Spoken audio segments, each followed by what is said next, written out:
हरे Krishna dear devotees. Arya Samaj के राहुल आर्या ने एस्कॉन के ऊपर गंभीर लेकिन बहुत हास्यास्पद जो है आरोप लगाए। जैसे वो कह रहे हैं कि एस्कॉन जो है वो प्रसाद में ड्रग्स मिलाकर लोगों को खिलाता है। हंसी मत। इसी तरह के कई सारे आरोप जो है उन्होंने लगाए। हमने उन सबका खंडन किया, हमने जवाब दिया तो उनके पास कोई जवाब नहीं था, तो उनका कोई जवाब नहीं आया। फिर वो कह रहे थे कि हम जो है पूरे एस्कॉन की जीबीसी को शास्त्रार्थ के लिए जो हम चुनौती देते हैं, हम उनको ललकारते हैं। हमने कहा ठीक है भाई, आ जाओ शास्त्रार्थ कर लेते हैं। तो फिर से अब उनको समझ नहीं आ रहा क्या करें। अब फिर से इधर उधर देख रहे हैं, अलग अलग प्रॉब्लम्स हैं, कुछ समस्याएं उनको हो गई हैं। तो इस वीडियो में जो उनको समस्याएं हुई हैं उसी के ऊपर हम बात करेंगे। टोटल 5 समस्याएं उन्होंने रखी हैं। लेकिन उससे पहले मैं बोलना चाहता हूं, अगर कोई व्यक्ति जो ये वीडियो देख रहा है जिसको पता ही नहीं कि हम किस कंटेक्स्ट में बात कर रहे हैं, तो पिछली जो 3-4 वीडियो हैं वो उसकी प्लेलिस्ट में ऊपर दे दूंगा, नीचे डिस्क्रिप्शन में भी दे दूंगा और शायद फर्स्ट कमेंट में भी दे दूंगा। आप देख सकते हैं कि उन्होंने कैसे मूर्खता भरे आरोप जो है इसको उनके ऊपर लगाए हैं, कैसे हमने उसका खंडन किया है, कैसे उन्होंने डिबेट के लिए ललकारा है, हमने एक्सेप्ट किया है, और फिर अब उनको क्या क्या प्रॉब्लम्स आ रही हैं। तो बेसिकली 5 प्रॉब्लम उनको आ रही हैं। तो सबसे पहली समस्या उनकी है, उनका कहना है कि किसी एस्कॉन के ऑफिशियल पर्सन ने मेरी डिबेट को स्वीकार नहीं किया है, किसी अनअधिकृत व्यक्ति ने उसको स्वीकार किया है। दूसरी प्रॉब्लम वो कह रहे हैं कि मैंने बोला था कि मैं सिर्फ जीबीसी के मेंबर के साथ डिबेट करूंगा, किसी और के साथ नहीं करूंगा, तो आप तो मेरी किसी और के साथ करवा रहे हैं। तीसरी उनकी प्रॉब्लम यह है कि एक्चुअली जब डिबेट की बात हुई थी तो हमने बोला था कि जो डिबेट है वो पारंपरिक रूप से संस्कृत भाषा में होती है, तो उसी में होनी चाहिए। तो उनका कहना है कि संस्कृत तो सब लोग नहीं समझते, तो संस्कृत में नहीं हिंदी में होनी चाहिए। चौथा वो कह रहे हैं कि मैं वेद पुराण उपनिषद के ऊपर डिबेट नहीं करूंगा, मैं डिबेट करूंगा बाइबल के ऊपर। मैं डिबेट करूंगा कि किसी जनरल पब्लिक में किसी ने कुछ कमेंट लिख दिया था तो उनको कमेंट पसंद नहीं आया, तो कह रहे हैं मैं उस कमेंट के ऊपर जो है डिबेट करना चाहता हूँ। और कह रहा है कि मैं गीता के ऊपर डिबेट करना चाहता हूँ। तो ये 3 टॉपिक उन्होंने चूज़ करे हैं। 5वां वो बोल रहे हैं कि एक्चुअली जब डिबेट की बात हुई तो हमने बोला कि आप आर्य समाज से एक ऑफिशियल लेटर ले आओ, एक स्वीकृति पत्र उनसे ले आओ कि आप आर्य समाज को रिप्रेजेंट कर रहे हैं। तो वो कह रहा है कि इन सब शर्तों की क्या जरूरत है, मैं हूं ना, मैं आके डिबेट करूंगा, तो लेटर वेटर क्यों चाहिए। तो ये 5 समस्याएं उन्होंने रखी है। एक एक करके जल्दी जल्दी जो है इसके ऊपर हम लोग बात करते हैं।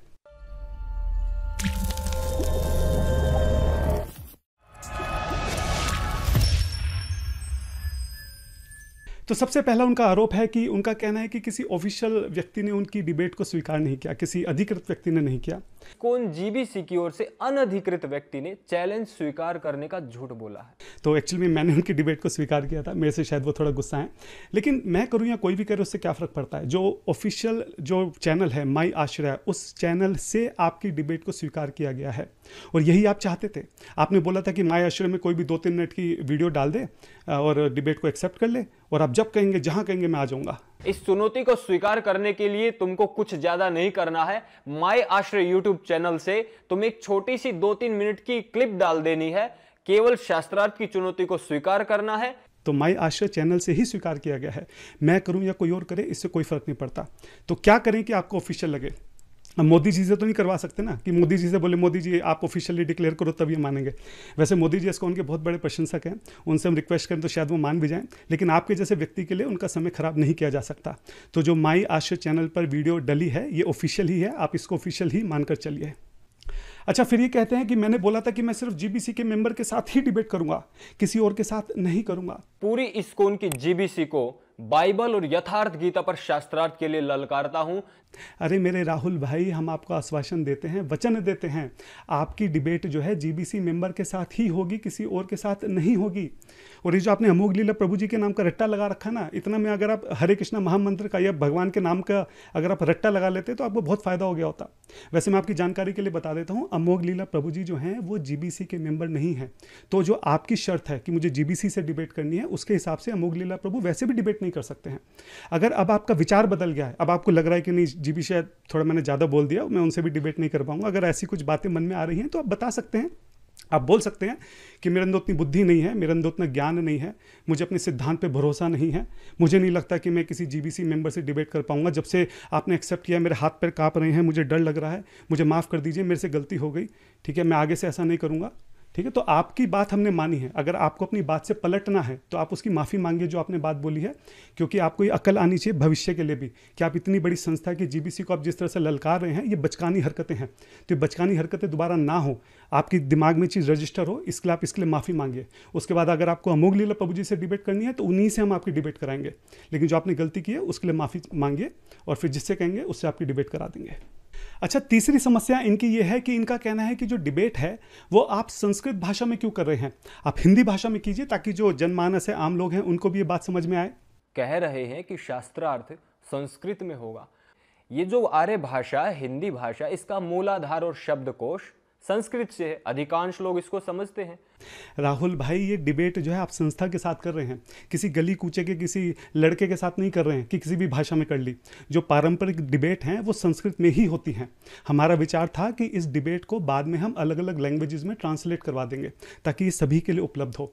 लेकिन पारंपरिक रूप से आप ही तो बार बार बोलते हैं कि जो डिबेट हैं, जो शास्त्रार्थ हैं, तो परंपरा से चले आ रहे हैं, तो उसमें जो डिबेट है वो संस्कृत में ही होती है। लेकिन अगर आपको उसमें समस्या है तो हम ऐसे कर सकते हैं कि संस्कृत और हिंदी दोनों कर सकते हैं। आप अपनी बात संस्कृत में रखिए और फिर उसको हिंदी में बोल सकते हैं ताकि जो लोग सुन रहे हैं उनको भी वो बात समझ में आ सके। आई होप कि आपको संस्कृत आती होगी, आप इतने बड़े विद्वान हैं। आपका कहना है कि आपने भगवान श्री कृष्ण से शास्त्रार्थ जो है सीखा है। और भाई परमपिता परमात्मा की कृपा से दिन रात पुरुषार्थ करके कई वर्ष तक हमने शास्त्रों का अध्ययन करके इतना सामर्थ्य तो अर्जित कर लिया है, इतना आत्मिक बल तो बना लिया है कि ऐसे ऐसे जीसस क्राइस्ट के भक्तों को खुले आम लाखों के सामने चुनौती देकर, और मैं शब्द ज्यादा नहीं बोल रहा हूं कोई सोचे, लेकिन इनकी जो ये दुष्टता कर रहे हैं ना, इनको विश्व विख्यात नहीं कर दिया ना, मेरा नाम भी राहुल आर्य नहीं है ना। इतनी बड़ी बड़ी बातें आपने बोली है तो शायद संस्कृत तो आपको आती होगी, तो आप उसी में डिबेट कीजिए। हिंदी में भी आप बोलिए, हम भी संस्कृत में बोल के हिंदी में बोलेंगे। अगर आपको दिक्कत है, अगर आपको लगता है कि आपको संस्कृत नहीं आती है, तो आप फिर हमको बताइए। आप बोलिए कि नहीं मुझे संस्कृत नहीं आती है, मैं तो ऐसी हवाई बोल देता हूँ बातों को कि मैंने यहाँ से डिबेट सीखी है, वहाँ से डिबेट सीखी है। आप इसको स्वीकार कीजिए और बोलिए कि मुझे सिर्फ हिंदी में ही डिबेट करनी है, तो हम उसको भी स्वीकार करेंगे और खाली हिंदी में डिबेट करेंगे। तो आपकी जो समस्या है आप क्लियरली बताइए कि आपको नहीं आता है, हम आपके हिसाब से जो आपकी प्रॉब्लम है उसको एक्सेप्ट करके खाली हिंदी में डिबेट कर सकते हैं। अच्छा, आगे बढ़ने से पहले मैं आपकी एक गलतफहमी और दूर करता चलूं। आपने कहा है कि जो इस्कॉन की भगवत गीता है मूलतः वो इंग्लिश में है। एक्चुअली में ऐसा नहीं है। जो हमारी ही संस्था के पूर्व आचार्य हैं, श्रील बलदेव विद्याभूषण जी हैं, विश्वनाथ चक्रवर्ती ठाकुर जी हैं, इन्होंने संस्कृत में ही भगवत गीता का टीका लिखा है। श्रील प्रभुपाद जी जो संस्थापक आचार्य हैं इस्कॉन के, उनको भगवत गीता क्योंकि पूरी दुनिया में लेकर जानी थी और पूरी दुनिया में लोग संस्कृत नहीं समझते हैं, इंग्लिश जो है वो कॉमन लैंग्वेज है, इसलिए उन्होंने टीका जो है वो इंग्लिश भाषा में लिखा। लेकिन हमारी ही इस्कॉन में संस्कृत भाषा के ऊपर भी टीका लिखा हुआ है। आप नेट पे चल के देख सकते हैं, मैं स्क्रीन पे भी उसकी फोटो डाल दूंगा, आप सर्च कर सकते हैं। बलदेव विद्याभूषण जी और विश्वनाथ चक्रवर्ती ठाकुर, इन दोनों की जो टीका है वो संस्कृत में ही है। उसके बाद राहुल जी का कहना है कि मैं वेद पुराण उपनिषद के ऊपर डिबेट नहीं करूंगा। मैंने 3 टॉपिक चूज किए हैं, उसी के ऊपर मुझे डिबेट करनी है। इनकी 3 मान्यताओं पर खुली चुनौती दे रखी। अच्छा, क्या है 3 टॉपिक? वो अमोघ लीला प्रभु जी की कहीं से 10 सेकंड की क्लिप निकाल के लिया है वीडियो की, कह रहा मुझे उसके ऊपर डिबेट करनी है। फिर जनरल पब्लिक में से किसी ने इनको आर्य नमाजी करके बोल दिया, उसमें बुरा मान गए, कह रहे मुझे उसके ऊपर डिबेट करनी है और मुझे गीता के ऊपर डिबेट करनी है। तो सबसे पहले मैं तो यहाँ पे बाइबल की बात आपको बोल देता हूँ। आपका कहना है कि जो अमोघ लीला प्रभु हैं वो इस्कॉन की भगवत गीता के थ्रू जो ईसाई धर्म है, क्रिश्चियनिटी है, वो उसका प्रचार कर रहे हैं। और अमोघ लीला प्रभु जी ने अपनी वीडियो में ये बात बोली है कि जहाँ पर बाइबल खत्म होती है वहाँ से भगवत गीता शुरू होती है। जहाँ बाइबल खत्म होती है ना, वहाँ से भगवत गीता शुरू होती है। So it's a sequel of the Bible. तो ये उन्होंने कुछ अलग नहीं बोला है, महाभारत में ही लिखी हुई बात है। महाभारत में एक बड़ा अच्छा कथन आता है, यद इहास्ति तद अन्यत्र यन्ने हास्ति ना तत् क्वचित। जो महाभारत में है वह संसार के अन्य ग्रंथों में भी मिल जाएगा, किंतु जो महाभारत में नहीं है वह नहीं मिलेगा। तो इसी बात को सरल भाषा में अमोघ लीला प्रभु जी ने कहा है। तो उन्होंने कुछ गलत नहीं कहा है, पहली बात। दूसरी बात, अगर आपने कभी भी एक बार भी एक दिन के लिए भी सनातन धर्म का प्रचार अपने देश से बाहर करने की कोशिश करी होती तो आपको ये बात पता होती कि जब हम बाहर की दुनिया में, बाहर के देशों में, बाहर के कल्चर में जाते हैं तो उनको सनातन धर्म में लाने के लिए सबसे पहले हमको ये दिखाना पड़ता है कि हम भी उनके जैसे ही हैं, हम कोई बहुत अलग नहीं हैं। और ये कॉमन स्ट्रेटेजी है जो हर एक जना फॉलो करता है। मैं यहाँ पे आपको स्क्रीन पे जीसस के कुछ फोटो दिखा रहा हूँ जो क्रिश्चियन मिशनरीज यूज़ करते हैं भारत में लोगों को क्रिश्चियन बनाने के लिए। वो ऐसे दिखाते हैं कि देखो जीसस ये भी तुम्हारे साधु संतों जैसे ही हैं। कहीं पे उनको बुद्ध के अवतार में दिखा देते हैं, कहीं किसी और के अवतार में दिखा देते हैं, ताकि लोगों को एक फेमिलियरिटी बने, उनको लगे कि हाँ ये भी हमारे जैसा ही है। इसी तरह से जब हम भगवत गीता का बाहर प्रचार करते हैं तो इस बात को बोला जाता है कि भगवत गीता बाइबल, इसमें कुछ बहुत ज़्यादा अलग नहीं है। हाँ, बाइबल में अगर आपको डिटेल जाननी है, अगर आपको सच में भगवान के बारे में ज़्यादा जानकारी चाहिए तो बाइबल के बाद आपको भगवत गीता पढ़नी चाहिए। जहाँ बाइबल का अंत होता है वहाँ से भगवत गीता की शुरुआत होती है। इस भाव से उस बात को बोला गया था। तो आपने वो 10 सेकंड की क्लिप तो निकाल के चिपका दी है, लेकिन थोड़ा सा अगर उस 10 सेकंड की जगह पूरे लेक्चर को सुन लिया होता या किसी से एक फ़ोन करके भी पूछ लिया होता है, थोड़ा सा समझने की कोशिश करी होती, तो आपकी ये कन्फ्यूजन वहीं दूर हो गई होती। अच्छा, उसके बाद आपका कहना है कि जो एक कमेंट है जो जनरल पब्लिक में से किसी ने कर दिया, जिसमें उसने आर्यन नमाजी बोल दिया, आपको ये बात बहुत ज़्यादा बुरी लग गई और आपको उसके ऊपर डिबेट करनी है। राहुल जी, क्या वो कमेंट जो है वो क्या ऑफिशियल चैनल से लिखा गया था? क्या ऑफिशियल चैनल से अगर मैं बोल रहा हूँ या कोई भी बोल रहा है, क्या उसने अपने मुंह से बात बोली कि आर्यन नमाजी करके? अगर किसी पब्लिक ने कमेंट लिख दिया और बाई चांस गलती से थोड़ी देर के लिए, हम मानते हैं कि एडमिन में जो बच्चे वहाँ पे काम कर रहे हैं, गलती से उन्होंने उसको पिन कर दिया और जैसे ही ध्यान किया उन्होंने इमीडिएट हटा भी दिया उसको, थोड़ी देर के लिए एक कमेंट उनसे गलती से पिंग हो गया, आपको इतना बुरा लग गया और आपको उसके लिए डिबेट करनी है और आप अपने मुंह से चिल्ला चिल्ला के इतनी बड़ी संस्था के ऊपर आरोप लगा रहे हैं कि हम प्रसाद में जो है ड्रग्स मिला के लोगों को खिलाते हैं, उसके ऊपर आपको डिबेट नहीं करनी। हम भी बोल सकते हैं कि उसके ऊपर डिबेट कीजिए, आप प्रूफ कीजिए इस बात को कि हम जो है प्रसाद के अंदर ड्रग मिला के खिलाते हैं। कि कहीं मंदिर के प्रसाद में तो अति अल्प मात्रा में ऐसे किसी सम्मोहक पदार्थ को नहीं मिलाया जाता है। आप ये बचकानी हरकतें छोड़िए। आप, मुझे समझ नहीं आ रहा कि आप इस चीज़ को सीरियसली ले रहे हैं कि नहीं। मुझे लग रहा है हमने आपको बेमतलब में सीरियसली ले लिया, टाइम खराब कर रहे हैं अपना। जो डिबेट है वो सिद्धांत के ऊपर होती है, वो विचारों के ऊपर होती है, वो दर्शन के ऊपर होती है। ये 2-2 4-4 सेकंड की कहीं से यूट्यूब से क्लिप निकाल के लिया है, किसी का एक कमेंट उठा के लिया है कि मुझे इसके ऊपर डिबेट करनी है, ऐसे डिबेट होती है क्या? ये बच्चों वाली हरकतें बंद कीजिए, ये बड़े लेवल पे बात हो रही है, ये बचकानी हरकतें मत कीजिए। जो डिबेट है वो शास्त्र के ऊपर होगी, दर्शन के ऊपर होगी। आपने बोला है कि आपको भगवद गीता के ऊपर डिबेट करनी है, तो भगवद गीता के ऊपर डिबेट करने के लिए हम तैयार हैं। अच्छा, एक बात यहाँ पे मैं और बोलना चाहता हूँ कि आपका कहना है कि जो एस्कॉन की यथार्थ गीता है उसके ऊपर आपको डिबेट करनी है, क्योंकि एस्कॉन की जो गीता है वो लोगों को क्रिश्चियनिटी की तरफ लेकर जाती है। तो यहाँ पे जो आप यथार्थ गीता नाम यूज़ कर रहे हो, ये एस्कॉन की भगवद गीता है ही नहीं। एस्कॉन की जो भगवद गीता है उसका नाम है भगवद गीता यथारूप। मुझे नहीं लगता आपने कभी भगवद गीता को जो है खोल के भी देखा है और आप सीधा जो डिबेट करने के लिए निकल गए हैं। इसको कहते हैं प्रथम ग्रासे मक्षी का पातहा, यानी कि खाने के जो पहला निवाला है उसी में मक्खी का गिर जाना। हाँ, अभी तो डिबेट शुरू नहीं हुई और अभी आपकी जो हरकतें हैं वो सामने आ गई हैं। भगवद गीता का नाम आपको नहीं पता है और आप डिबेट के लिए जो है चैलेंज कर रहे हैं पूरी जीबीसी को। मजाक चल रहा है यहाँ पर, खेल हो रहा है यहाँ पर। मुझे ऐसा लग रहा है कि किसी छोटे मंद बुद्धि बच्चे के साथ जो हम यहाँ पे बात कर रहे हैं।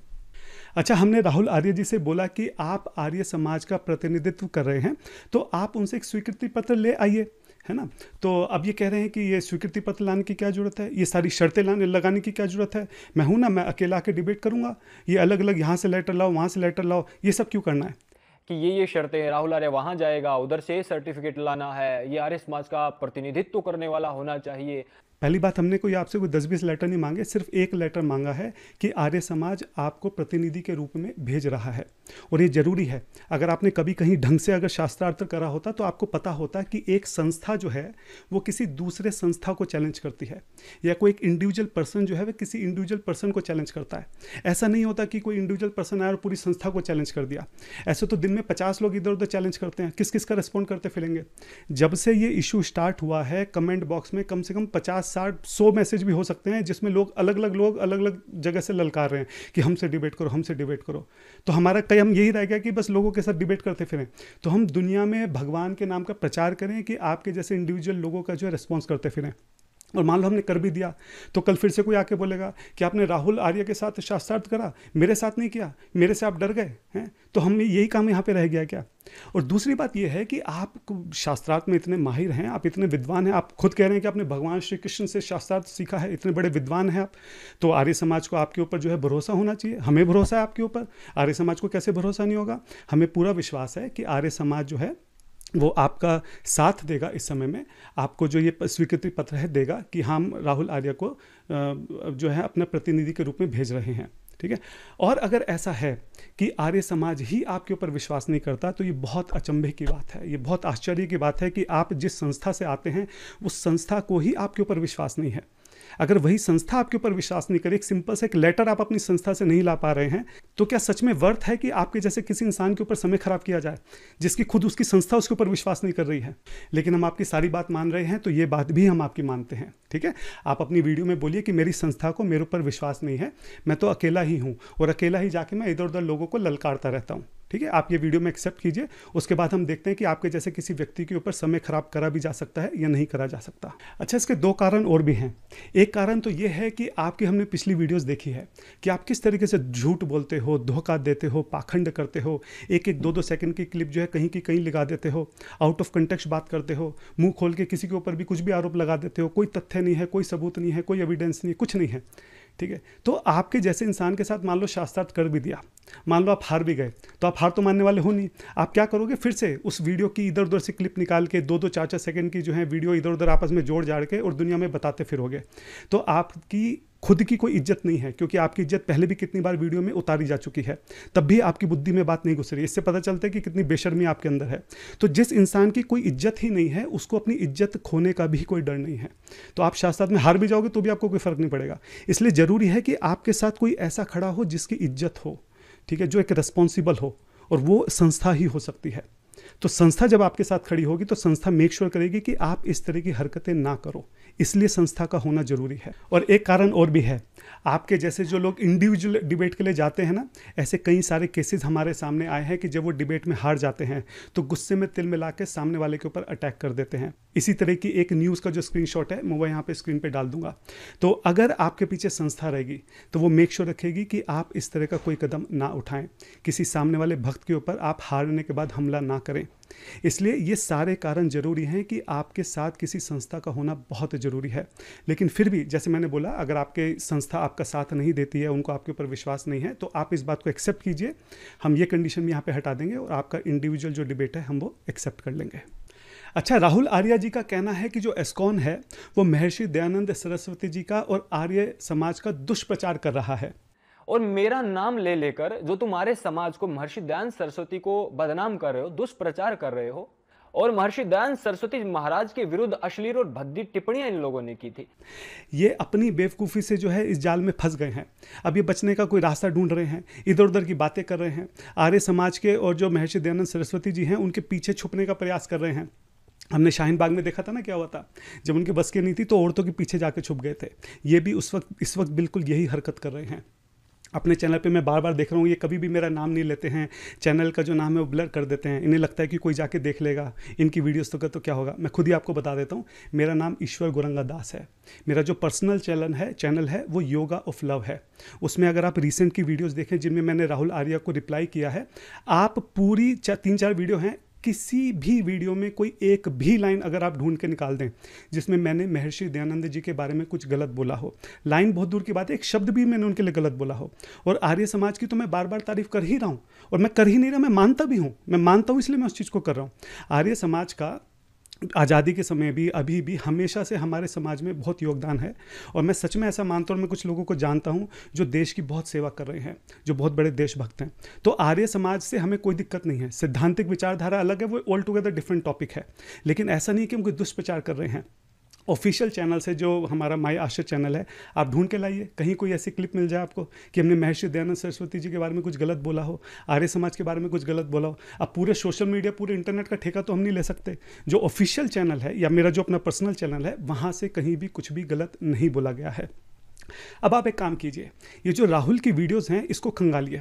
इन्होंने, राहुल आर्या ने, जो हमारे इस्कॉन के संस्थापक आचार्य हैं, एसी भक्ति वेदांत स्वामी महाराज शिला प्रभुपाद, उनके लिए कितना गलत बोला है, उनको गलत कोट किया है, उनको आउट ऑफ कंटेक्स्ट दिखाया है।